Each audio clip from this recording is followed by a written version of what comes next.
Well, welcome to this next installment of the 10-year family plan here at First Baptist. If you're watching this, it's because you're interested in what God's put on my heart for the future of this church over the next 10 years. And this is part 3 or 4 in a multiple installments of my thoughts coming to you through this video. I'm actually recording this in October of 2022. You may be watching it outside of the context of the moment that I'm in now, because it's going to be recorded and you can get to it asynchronously. But just need to know that this is coming out of the context of Family Month here at First Baptist, an entire month where we've really focused in on what it means to be a church family and to operate as a family, and again, look forward. So this month, we've been focusing in on 5 words around the topic of family.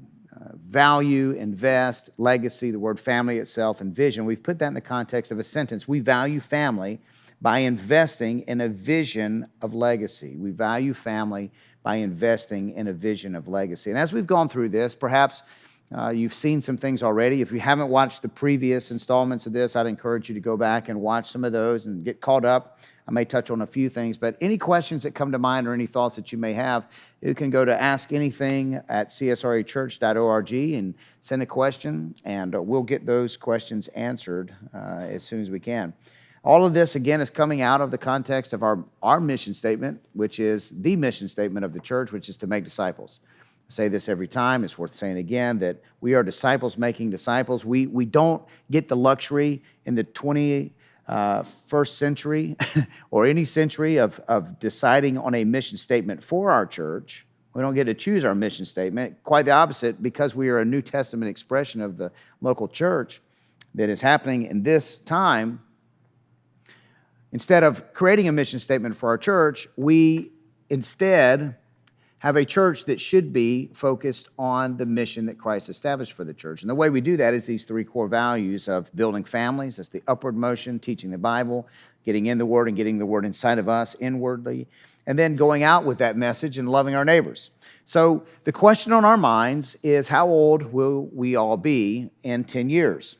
2023 to 2033, how old will you be? And more importantly, perhaps to folks like myself, is how old will our family be, our family of origin, the family of God that we're involved in. Solomon, the great man from the Old Testament, wrote the words that are the text that we keep visiting that kind of frame these conversations in Ecclesiastes 3. He said that there's, for everything, there is a season and a time for every matter under the sun. There's a time to be born and a time to die, a time to plant, a time to be plucked up.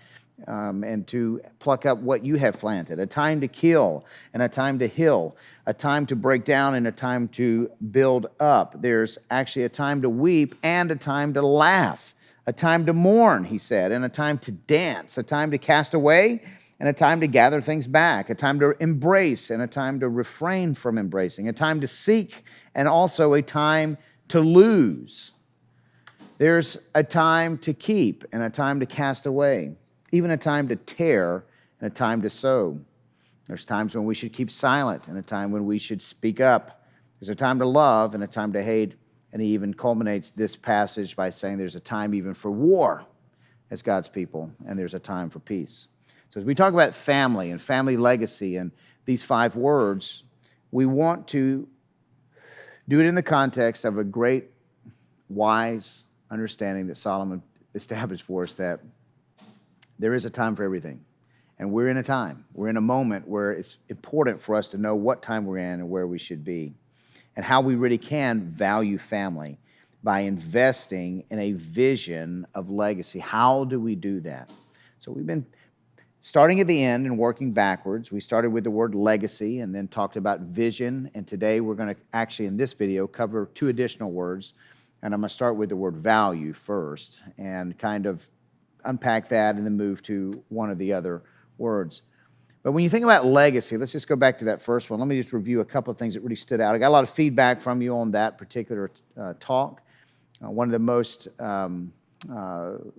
interesting aspects of that particular discussion was the idea of biblical eldership and what that looks like in our church and how we could potentially look at revisiting our guiding documents and clarifying the role of an elder. We've had elders here at our church for 5 years now, the whole time I've been the senior pastor, and They've served a very specific role. It's been a consistent role as an extension of my office as the senior pastor and helping with blind spots. They have no governance over the church. They are members of the church, and in that way, their vote counts just like anybody else's in a congregationally ruled environment. But the elders are a prayerful group of men that I selected and invited into a regular pattern of meeting and praying and discussing things that were on my heart in a confidential environment without them being a part of the actual architecture of all the different leadership structures in our church. Now, many of these men already have served or do serve in particular leadership roles in the church in addition to that, but they were selected based on the biblical guidelines for an elder and based on the team structure that I needed around me to really be successful in pastoring this church without being in an isolation booth leadership-wise. In the New Testament, we just don't see any expressions of the one-man show when it comes to leadership. It's always a plurality of leadership. And so as we've journeyed through 14 books of the Bible and almost halfway through the book of Acts now, we see elder coming up over and over and over again. It's just hard to avoid. So if we're going to be a church that teaches the Bible, we also need to live out what the Bible teaches. And it very clearly shows that Paul established elders in every church that he went in. And there's already elders here, men that meet those qualifications, more of them than are serving as elders currently. But I did ask those men at that time to serve, a 5 to 8 year term so that they could be a part of a larger stroke of leadership and contribute. When we moved from legacy over to vision in the second portion of this, I talked about the importance and the unique aspect of the pastor's role in the church to do what only the pastor can do, which is to see the vision, share the vision, show the vision in the way that he lives. And then also, one of the hardest things is just saying no to things that don't fit into that vision. Now, today we're going to talk about value and some of the things that come underneath that. When we talked about vision, some of the pieces that came out of that were most interesting in the previous lesson were about the multi-site expressions of our church, and not just a digital campus and a campus here on Georgia Avenue, but what would it look like for us to have an expression of our church family on the other side of the river, perhaps in Columbia County, and a little further into South Carolina, maybe in the Aiken area. What could God do with us if we were able to have local bodies? And by the way, our membership already expands out that far. So we're already in those communities. Just what would it look like for us to be intentional about having expressions of our church family in those areas? And we're hearing all the time more and more about churches that are closing their doors or are about to close their doors. What would it look like for us to adopt some congregations? What would it look like for us to plant 5 churches in Nepal over the next 10 years? In order to do a lot of these things, we will need a name that can travel. First Baptist Church of North Augusta will always be the name of this church, but we need some type of trademark that we can do business as in order to take the beauty of what our congregation is, the best of what's happening here at First Baptist Church of North Augusta, and have expression. So perhaps a name like Family Church or something else would be a good trademark for us to use as we spread out. First Baptist Simpsonville is the one that I use as an example when I talk about this. They are still First Baptist Simpsonville, South Carolina, but they have multiple campuses, I think maybe 6 or 7 now. And they found that they needed a name that would travel. So they began to use Upstate Church as their doing business as name, even though they've maintained the name First Baptist Church Simpsonville. They haven't changed that. They do business as this trademark of Upstate Church. So perhaps for our church family, since we're so big on families, Family Church may be a good direction for us. But this value piece, having talked a little about legacy, the value piece builds into a few more things that I think are really important to what we do and how we do it. What is it that's valuable? So first, let me start with this idea of gospel conversations that are a part of our culture, and we have measurable metrics. In other words, what I really want to do is have a culture where we hand off evangelism to the people in the congregation. I didn't really know you could do this when I was growing up in my home church. I was taught and just basically assumed that if I had a friend that needed to hear about the gospel, what I needed to do was bring him to church so that the professional up there in the pulpit could share the gospel. But that's not prescribed or recommended anywhere in the New Testament. The early church was definitively, is where I'm trying to think of, a one-on-one evangelism sharing type culture. So we need to hand back evangelism from not from the pulpit, but In other words, not in exclusion of the pulpit. I'm always going to share the gospel, but how do we install that same type of passion for lost people in every person in our church? You know, we measure what matters, and we need to have some kind of measurable metrics to look at how many, not just how many conversions we're seeing, not just how many baptisms we're seeing, but let's get in the lead measurement here and say how many gospel conversations are people actually having. That's something that we need to track.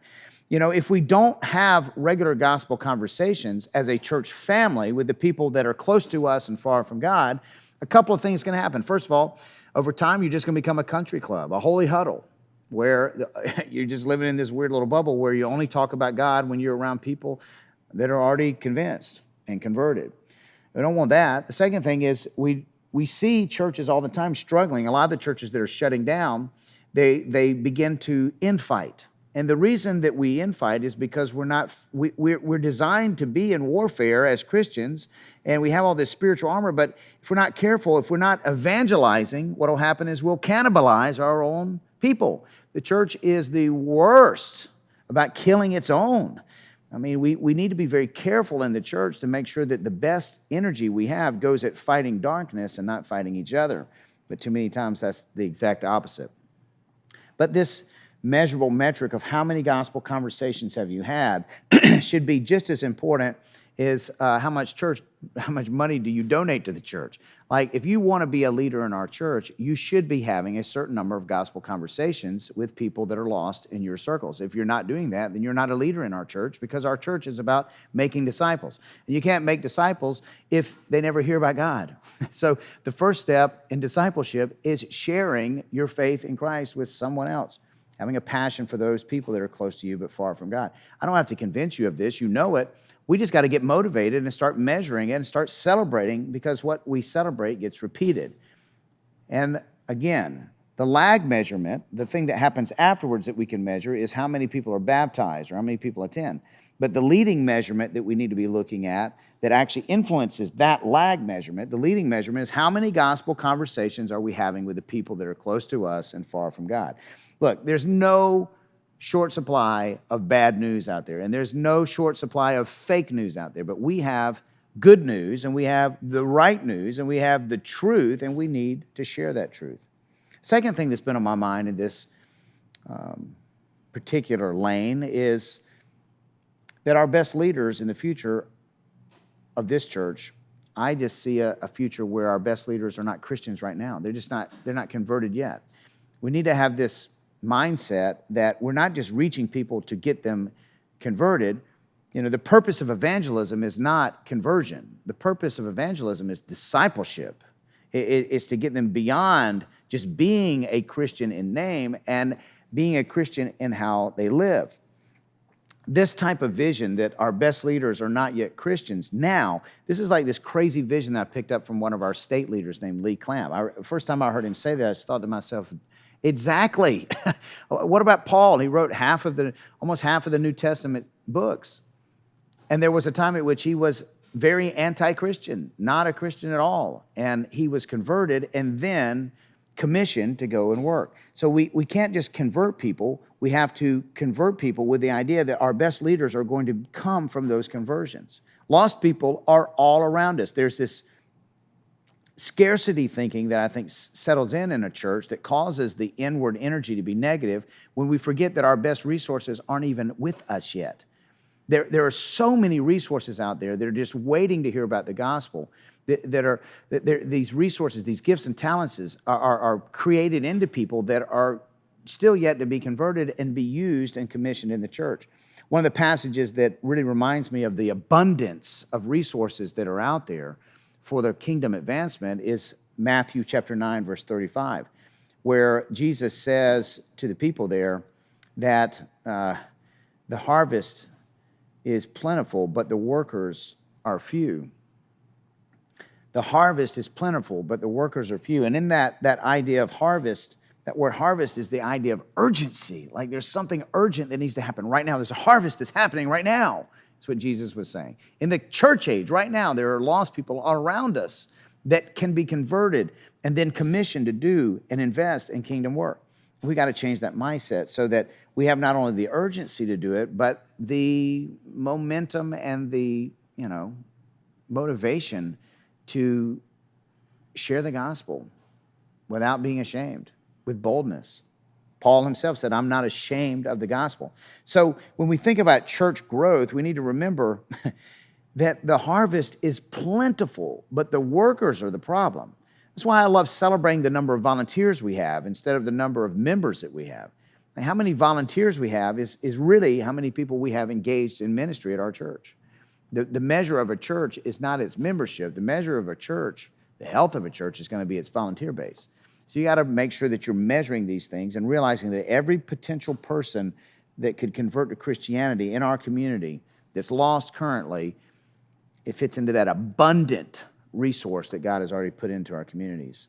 I also see our FLC, the Family Life Center, where our gym is, serving hundreds of families with weekly and monthly and quarterly seasonal events. Jim Tall has sold me on this last year. And big things always start small, and we've gotten a good start to this, but this is still very much a blank slate of unrealized vision over there in the Family Life Center. This was purchased years ago and has been used in small little places in our church's history. When I first came here, it was very much just a storage unit, a big room with junk in it. And we've been able to utilize it more and more, but now with our current staffing and structure and the vision that's coming into place, we're going to see people of all ages coming in and seeing the value, there's that piece, in having a place where they can come in and just do something simple like pickleball and develop a relationship. People don't choose their friends, they choose their activities and build friendships in the midst of that. And the friendship and the relationship is where we get to share the gospel. And I love the fact that we have this building already on our campus that's named the Family Life Center. And by the way, having hundreds of families engaging in this particular aspect of our church is not crazy talk, because we already have hundreds of families that drop their kids off at our campus every day. So all we need to do is just direct traffic and get that building up and going, and the activities over there will continue to grow. Also see us operating as a non-denominational church that actually cooperates with other like-minded churches. Now, let me explain this very clearly. I don't mean to say that we're going to not be a Southern Baptist church. It just means that we operate as a Southern Baptist church very much like non-denominational churches. Now, that's not new, by the way. Many leaders in the Southern Baptist Convention would say this and have said this to me. As I've tried to figure out how to navigate a lot of things in Southern Baptist culture, you always have to remember that we operate as an autonomous entity. Our church is not governed by anything at the state level or anyone at the state level or anything at the national level or anyone at the national level. We are a congregationally ruled, self-autonomous entity, which means we own our facilities, we choose our own leaders, and we set the direction of what God is doing in our church based on His input, and that's it. Now, we do cooperate with other churches that are also Southern Baptist, but the cooperative program is not the same as other denominational entities. The Cooperative Southern Baptist Convention is a cooperating group of churches that are all self-autonomous, whereas in other denominations and in other structures like Catholicism or Presbyterianism or in the Methodist denomination, there are different structures of leadership and governance. We're a congregationally ruled environment, but there are all different alternatives out there that provide a variety of different environments. Now, here's the thing. The world is coming to us here at our church. We have people from all over the world that are in our church, and they're coming from a variety of not just cultural backgrounds, but church environments, and many from no church environment at all. And the reality is denominationalism is not in the Bible, so we don't have any allegiance to denominationalism. I mean, it doesn't mean denominationalism is wrong. It just means that it's nothing that we have to really hold strongly to based on a biblical principle. I think denominationalism allows us to express things that are in the Bible in a way that we couldn't do if we were all working individually. But the beauty of the Southern Baptist Convention is that it is a cooperative program. In other words, we volunteer our resources with other churches, and then we're able to cooperate together to do more in mission specifically than we could do individually as churches. Now, other denominations are struggling with governance issues and topics like homosexuality, women in ministry. I mean, you go down the line. The interesting thing is that as a Southern Baptist church, we don't have to struggle with that at a state or national level. We just decide what we want to do. And that's what it means to operate as a non-denominational church.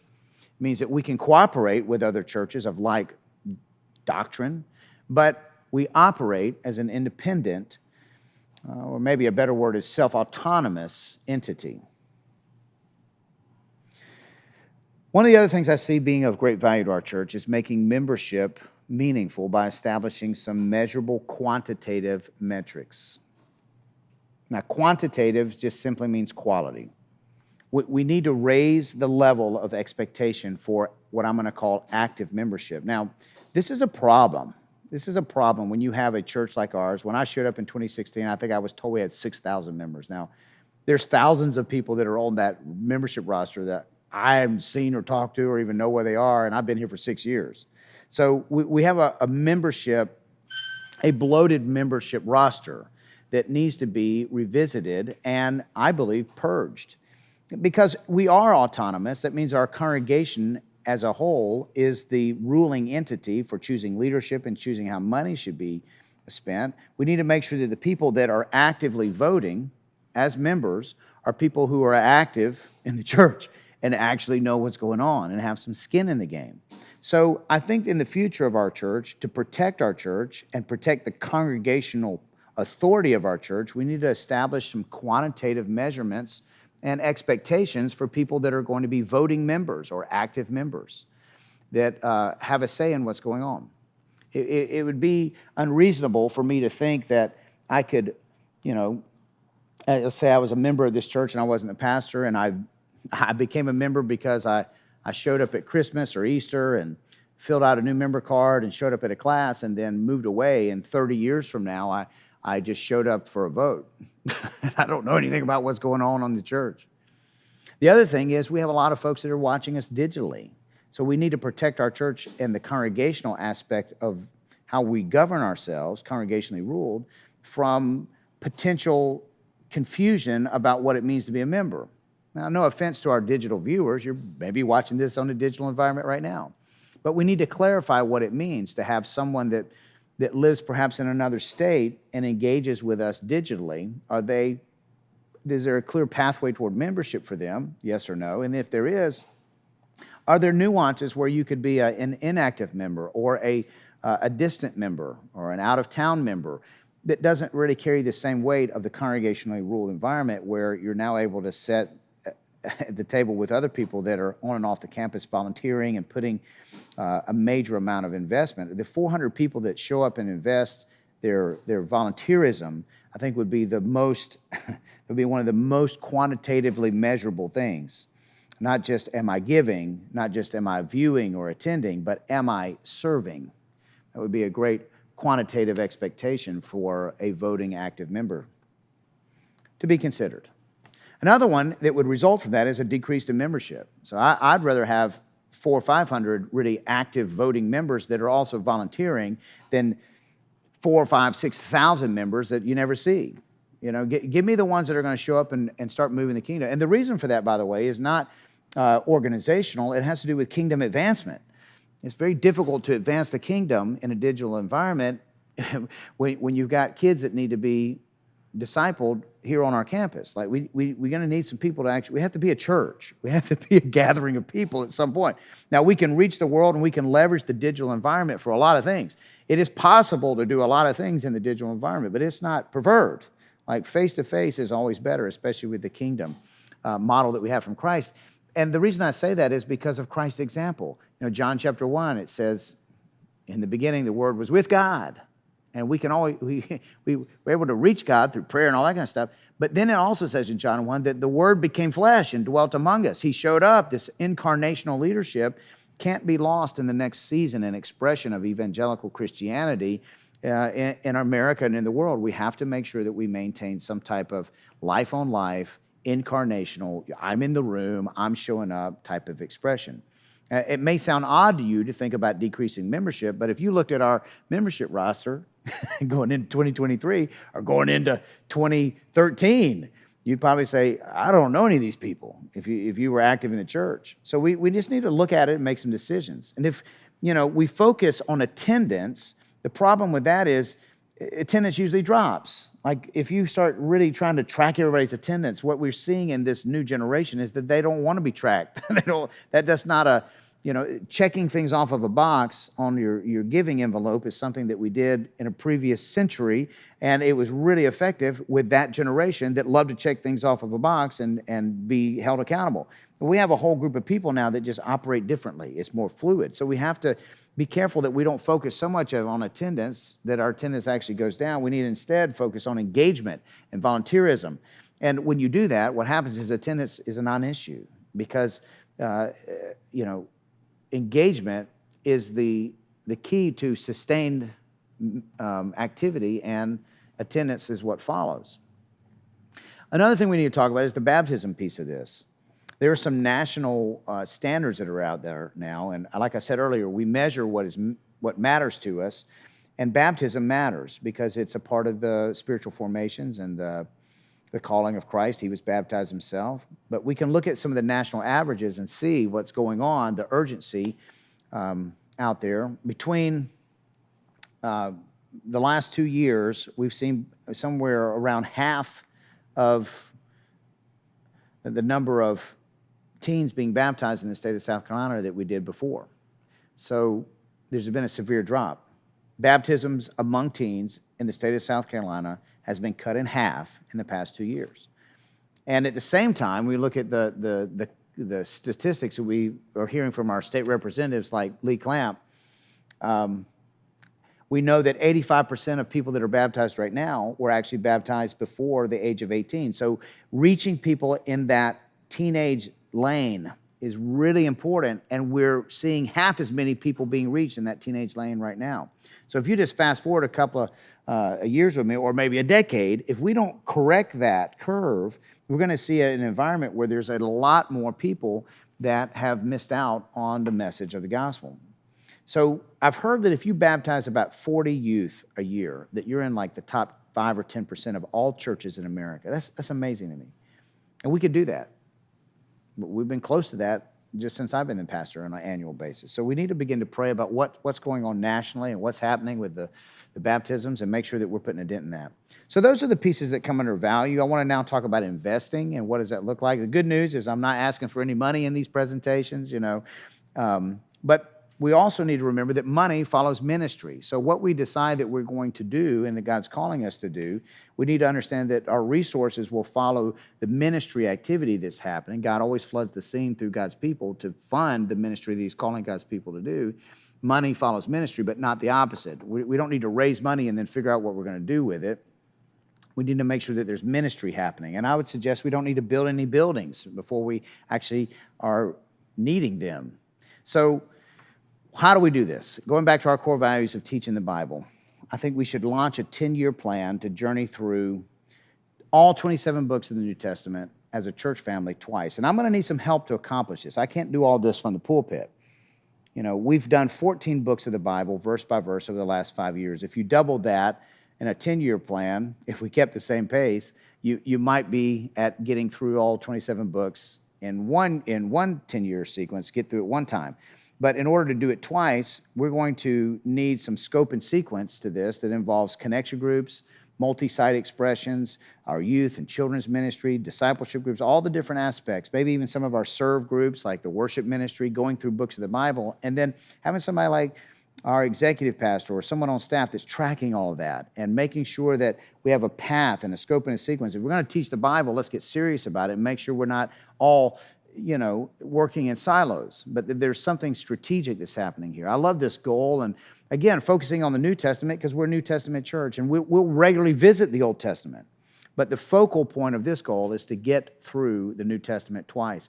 I also see us recommitting to a long-term vision for another 70 years. Like that gets us toward the end of the 21st century, like 2093 is what we'd be talking about. But 70 years from now, the kids that are alive today will be senior adults.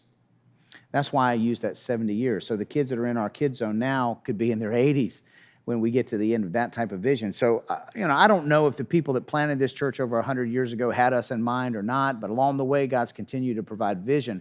I think it's really great when we can begin with the end in mind and begin to pray with that end in mind. My daughter, Sarah, who is 15 now, 70 years from now, she'll be 85 years old. So what would it look like for her over the next 70 years in this church? And what do we want what do we want to trust God to accomplish in that environment? A couple of books I've read recently that really changed my thinking about this that I'd pass on to you in this context is based off this idea of looking off into the next 100 years. In fact, George Friedman is the author that I wanted to recommend to you, and he's written a book titled The Next 100 Years, as well as a book that focuses in specifically on the 2020s, this decade that we're in, and he calls this book The Storm After the Calm, and he talks about the way that the world is re-engineering itself and makes some really strong predictions about the next 100 years. So as we think about all that in the context of the church, we also want to see some families engaging in some family tabletop conversations. So I think we could have 250 families easily in our church that, with a resource, prayerfully develop their own individual family plan for the next 10 years.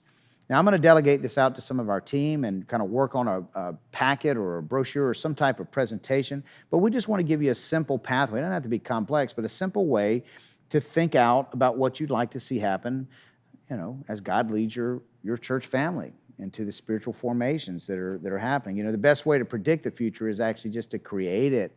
And when we have the creator of the entire world on our team, we know that he's already got a plan, he's already got a path, that Ephesians 2:10 says that there's works for us to do that God's already put out there for us to walk in them. So just putting that down on paper and committing to it and saying, hey, this is the target on the wall for our church family. I'd love for us to have just a simple and wonderful resources for our weekday parents and for the kids that are in their families to be able to think about the next 10 years and have some conversations and all the folks in our church family that are inclined to just kind of sit down and think about finances and think about, I found that with finances, I found that I can always give more and be more generous when I plan better. And I think this is just part of it. Like, what could God do if we really got focused? We underestimate what God can do.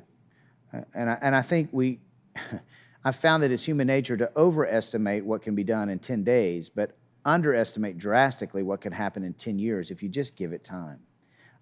And in that regard, I want us to launch an unceasing prayer movement that goes without interruption for 10 years straight. This does sound a little bit like crazy talk, but let me just ask you, what would it take for an expression of our church family to pray without ceasing for 10 years? Is it some kind of prayer wall or prayer chain? What would it look like? I love this 21 days of prayer that our church is starting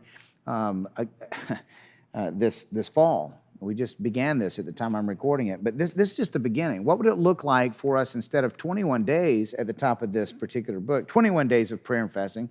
What if it was 10 years of prayer? And what would that book look like? I mean, how do we organize that? And how do we do it collaboratively, where we're not just a church that prays, but we become a praying body of people that is actually also doing church. We're a place where praying is churching, to use some poor English. But praying without ceasing, exploring what that looks like over a longer, broader piece of time that God gives us. And when it comes to volunteerism, another thought that is really floating around in my mind is, how do we transition from the term volunteer to the more biblical, accurate phrase maybe is servant leader? Volunteer is not unbiblical, it's just non-biblical. There are things that are not in the Bible that aren't necessarily unbiblical, they're just non-biblical. They don't appear. Like indoor plumbing is non-biblical. It's not in there, but there's nothing wrong with having indoor plumbing. Not immoral. I mean, it's the same thing with some words like volunteer. It's not unbiblical. It's just not in there. But servant leadership is all throughout the Bible. We see this in the foot washing scene with Jesus and his disciples, where he says, you call me Lord, and that's because I'm going to do some transactions with you like a king would. But you also call me teacher, and that means that I'm going to transform your life. But I'm going to show you this other thing, and this is servant leadership. I'm going to serve you. You haven't seen this before. This is a new type of relationship. So we have in our church, for example, deacons and elders. Deacons are the men in the church who are leading the church, but they're leading by serving. And the elders are the men in the church that are serving by leading. And that's a fine little nuance. But both of them are servant leadership roles. The deacons lead, but they lead by serving. That's the activity. The elders serve the church, but they serve by leading. Leading is the activity.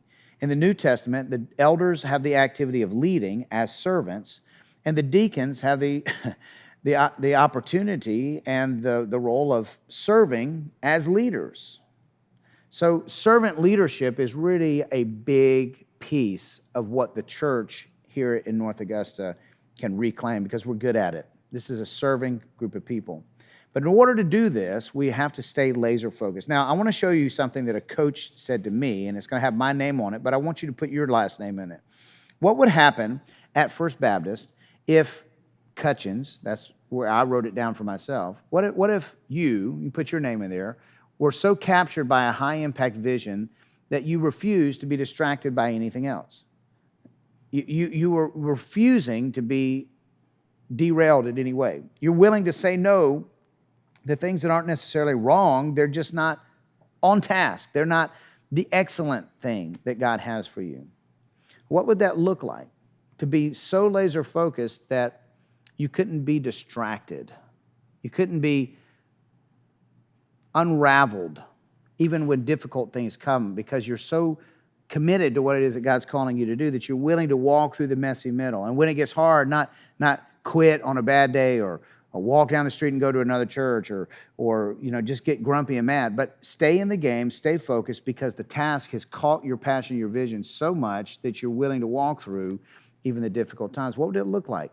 Someone once said that the biggest threat to success is opportunity. The biggest threat to success is opportunity. And that sounds weird when you think about it at first because you seem like you need opportunity to be successful. But that's not the intent of the thought. The intent of that thought is like, if you already know what it is you're supposed to be doing and you have an opportunity to do something else, but you know you're supposed to be doing this, the biggest threat to you getting to your goal is this opportunity that may be interesting and may be a wonderful opportunity. It may just not be for you. And so I've had a lot of opportunities to do other things, and what I've realized is it's not what God's calling me to do. So once you realize what God is calling you to do, this other opportunity is a great opportunity for you to recommend somebody else. It's a great opportunity for you to stay focused on what God's called you to do, whatever that is. And not to say it will never change or adjust, but there should be some, God is not the author of confusion. There should be some linear path to what you're doing. It should be moving in a direction that is in alignment with what God's doing. One of the concerning things I saw recently is that there were over 100 available, fully funded spots for college students to go on the mission field as pre-journeymen for the South Carolina Baptist. Now, you may not know what pre-journeyman is, but I'm just going to put this on the screen. I'd love to see us launch 30 college students to the mission field over the next 10 years as pre-journeymen. Now, it blows my mind away to know that there were, just this year, 100 available spots that no one in the state of South Carolina that was in college chose to take. Now, what does that tell us? What it tells us is that money is not the problem in our convention. Money is not the problem in our churches. We got all the money we need. It's just still in our pockets. There's nobody to activate it. Money follows the ministry. We need people. It's the same thing that Jesus said when he said, the harvest is plentiful, but the workers are few. We don't need to give more money to the convention. We need to build more leaders in the convention. The best thing that we can do for the Southern Baptist Convention that we cooperate with is be a healthy, kingdom-minded Southern Baptist church that is developing leaders, disciples making disciples. There's nothing in the Bible that says that we are to outsource ministry preparation, even for vocational ministry, to some higher education institution. It's always supposed to be happening in the local church. So let's go. Let's get it done. This number of 100 available spots, all the college students in the state of South Carolina, there were 100 that were not utilized, that were fully funded. That's scary. But in order to do that, as a family, we're going to need to focus on equipping and encouraging each other and get off this entertainment binge that we've been on for quite a while. Church is not supposed to be on demand. It's supposed to be demanding on you. It's supposed to call out the best work in your life as a servant leader. That's what the church is not Walmart. It's not Subway. Have it your way. This is a place where we have it God's way, and he calls us to serve. So I heard recently that 250 pastors are quitting ministry every week. That's staggering. So where do all these new pastors, where do those 250 churches that just lost their pastor, where do they get a new pastor? Well, we better be growing some here. You know, we got a lot of people here. We need to begin to engage. The harvest is plentiful, but the workers are few. And old guys like me can't do this but for so long. I mean, we need to get some young guys in here and start training them up. And this isn't really a joking matter. This whole entertainment thing, you know, I love telling good jokes. I love a good dad joke. I love cutting up with you guys when I'm in front of you. But when I look hard at the scripture, Jesus didn't tell any jokes. He didn't tell any jokes. And the truth is, look, if you want to be entertained, there's a lot better places to be entertained. We're not set up to entertain. We're set up to equip and train. That's what we're supposed to be doing. Now, one last piece that's close to my heart, and I'll leave you. We've covered 2. There's only one more after this of the 5 words. But I have a crazy vision of our weekday education program being at max capacity for our Children's Learning Center, which I'm told is about 750. Now, currently, we've doubled over the last 5 years our weekday education program from around 150, more than doubled it, to close, I think it's a little over 350 now. So we've seen dramatic increase in this wonderful ministry of our church. But what would it look like for us to be at max capacity? What if we weren't just the largest in the state of South Carolina? What if we were the largest in the nation? Like, why not? Let's just do it here. A lot of people ask me, why not just keep the program at the same size and start a school? Well, I just don't think that in the future of our church, I can't see that. I don't see our church being in the school business. It's just a different lane.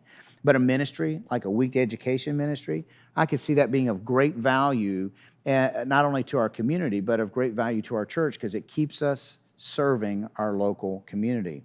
And doing it as a church family that is reaching families and becoming, as a church, a family of families. And by the way, the weekday education program, the way I see it right now, I used to say and fought very hard here at our church over the last 5 years. I fought for this not to be the redheaded stepchild of our church or this other thing that's going on, but to clarify the fact that this is a ministry of our church. It's written that way in our guiding documents. It operates as a ministry of our church, the same legal entity, same 501c3, same leadership structure, same finances. All of it is the same. The weekday education program is a ministry of our church, but I want to push into that just a little bit as we finish this time. And as you think about what it means to invest, we need to realize that the weekday education program is something that generations before us and expressions of our church before us have invested in already. So the weekday education program is not just a ministry of our church. The weekday education program is our church. They are us, and we are them. We're doing this thing together. Most church members, active church members, volunteering church members here at First Baptist may show up once or twice a week on this campus. Our weekday education folks are here every day of the week. They're here. They're part of us. They are who we are. And I think that vision of seeing the full breadth in our budgeting and our planning and the vision of our church is really important to the future. So as you think about these 5 words, value, invest, legacy, family, and vision, we got one more video after this to talk about the value that we have in families. That'll be our next word. And how we do that by investing in a vision of legacy.